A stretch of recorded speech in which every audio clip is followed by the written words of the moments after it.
자, 어제 미 증시는 다우 산업지수 1% 상승이 나왔고요. 그 다음에 나스닥 같은 경우에는 2.50% 상승이 나왔습니다. 양 시장 모두 상승이 나와 있는 상태이고, 이 시각에 열리고 있는 미국 선물 지수도 흐름 자체가 나쁘진 않아요. 상승을 계속 유지하고 있는 모습입니다. 자, 어제 금리가 0.75 상승으로 결론이 나왔죠. 어제 이제 제가 아침에 방송을 할 때 여러분들에게 이야기했던 내용이, 오늘 저녁이 되게 되면 미국에서 금리 인상을 어디만큼 하게 될 건지 결론이 나올 거다. 근데 그 결론이 뭐 0.5가 됐든 0.75가 됐든 그건 중요치 않다. 아마 0.75가 될 거라고 생각을 하는데, 0.5가 됐든 0.75가 됐든 금리 인상폭이 어느 정도가 됐다 하더라도 시장은 반등이 나올 것이다. 왜냐? 우리가 예상할 수 있는, 추측할 수 있는 것들은 이미 시장에 다 선반영이 되어 있어서 시장이 많이 하락을 했기 때문에, 어찌됐건 결론이 나오게 되게 되면 시장은 어느 정도 반등을 볼 수가 있을 것이다 라고 여러분들에게 이야기를 해드렸는데, 어찌됐건 어제 발표 이후에 다우와 나스닥은 그동안 떨어진 거에 비하면 뭐 조족지혈이긴 하지만 어찌됐건 그래도 상승이 나왔습니다.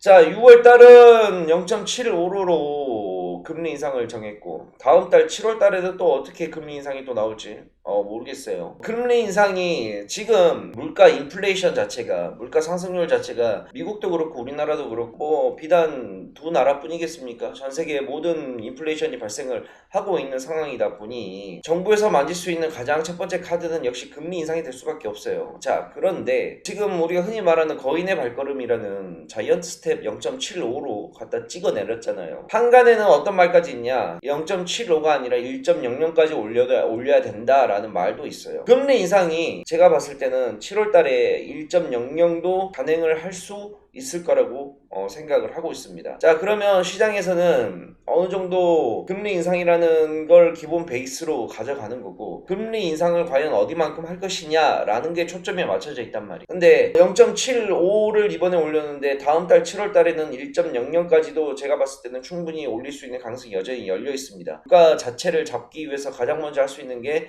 금리 인상 카드밖에 없는데, 이 금리 인상을 오히려 세게 줘가지고 시장에 충격을 주는 게 저는 맞다고 생각을 해요. 그래서 뭐 속으로는 어떤 생각을 하냐면, 아니 나도 이런 생각을 갖고 있는데 소위 말하는 엘리트라는 집단들이, 한 나라의 모든 재정 정책을 담당하고 있는 사람들이 모여가지고 나도 생각하는 걸 과연 그들이 하지 못할까라는 생각을 하게 되면 1.00까지도 충분히 예상이 수가 있다는 결론에 이르게 됩니다. 자, 어찌됐건 금리 인상을 뭐 앞으로 얼마를 하든 어느 기간 동안 하든 그건 지금 시장에 이제 중요치 않아요. 자, 과연 시장은 그러면 어디까지 충격을 흡수해주고 어디까지 빠져줄 것인가? 요즘 뉴스나 언론을 보게 되게 되면, 또는 주위의 모든 사람들 이야기를 들어보게 되면 이 하락의 구간이 영원히 끝나지 않을 것처럼 굉장히 이야기를 많이 합니다. 근데 제가 그랬죠. 인플레이션이라는 거는 경제 위기하고는 다른 개념이에요. 08년도 때 일어났던 서브프라임이나 코로나19로 인해서 전 세계 모든 산업들이 셧다운이 됐을 때 이런 상황하고는 다른 상황입니다. 인플레이션은 기본적으로 반영이 되는 건데, 물가 상승은 매년마다 이루어질 수 있는 거예요. 다만 지금 이 시장에 충격이 오는 것은 두 가지 요인 때문이죠. 첫 번째, 물가 인플레이션이 우리가 상정했던 수준보다 생각보다 더 많이 올라갔다라는 것 하나와, 두 번째, 코로나19 때 시장이 완전히 넘어졌다가 코로나19 당해 연해 그 해와 그 다음에 시장이 생각보다 엄청나게 많이 금융시장이 올라왔기 때문에 거기에 대한 하락과 조정 구간, 이 두 가지가 저는 제일 크다고 봅니다. 자, 그러면 지금 현재 구간에서부터는 저는 제 생각은 그래요. 공포의 국면은 이제는 아니라고 봅니다.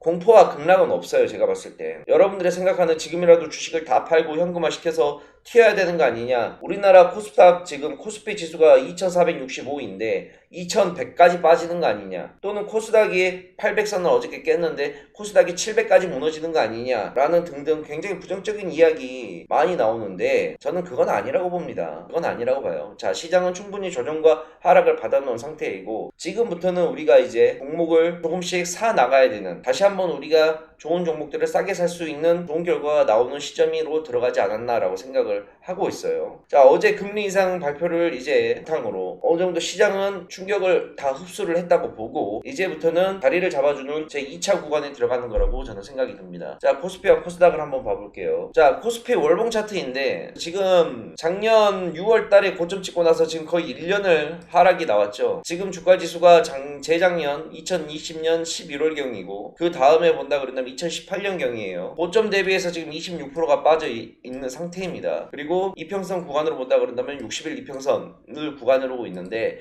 솔직히 지금 현재 구간에서 차트 분석은 크게 의미가 없어요. 왜냐하면 차트라는 거는 결국은 우리가 지표일 뿐인 건데, 지표로 보이는 것 뿐인데, 지금은 이 시장 자체의 문제보다 대외적인 금리 인상이라든지 아니면은 인플레이션이라든지 아니면 러시아와 우크라이나의 전쟁이라든지 이러한 부분들이 많이 작용을 하고 있기 때문에 차트 분석이라는 게 크게 의미가 없습니다. 다만 우리는 차트를 보면서 야, 고점 대비해서 많이 빠졌구나, 지금 현재 주가 수준이 과거에 어느 정도까지 내려와 있는 상태구나, 그러면 앞으로 밑으로 열려있는 구간이 얼마가 되겠구나, 이런 거를 그냥 분석하는 용도로만 지금 쓰이는 겁니다. 자, 그래서 뭐 장황하게 설명을 했는데, 제가 봤을 때는 지금부터는 종목을 매도하는 것, 손절하는 건 의미가 없는 시장이고, 지금부터는 이제 손실 폭을 줄여나가거나 또는 돈이 현금이 있으신 분들은 가격이 많이 싸진 종목을 매수를 해야 되는 구간이라고 저는 생각을 하고 있어요. 자, 아까 어떤 분께서 삼성전자가 어디까지 빠진다고, 뭐 5만원까지 빠지는 거 아니에요? 라고 물어보셨는데, 삼성전자 5만원 빠지면요 국내 코스피 코스닥 시장 작살납니다. 시장이라는 게 절대 그렇게 안 움직여요. 시장이라는 게 그렇게 움직일 수가, 금융시장이라는 게 없는 구조예요. 삼성전자는 지금부터 제가 봤을 때는, 제가 그랬죠, 63,000원 밑에까지는 떨어질 것이고 63,000원 밑에 구간에서는 우리가 매수의 관점으로 이제 봐야 된다, 분할 매수의 관점으로 봐야 된다 라고 얘기를 해드렸습니다. 자, 그래서 이제 어려운 구간은 이제 어느 정도 다 마무리가 돼가고 있는 것 같아요. 이제부터는 회복 국면에 들어가고 그 다음에 안정화 단계에 들어갈 거라고 저는 생각이 듭니다. 그동안 고생들 많으셨어요. 고생들 많으셨고, 이제부터는 시장 회복되는 거를 좀 보면서 매매를 잡으면 될 것 같아요. 아시겠죠?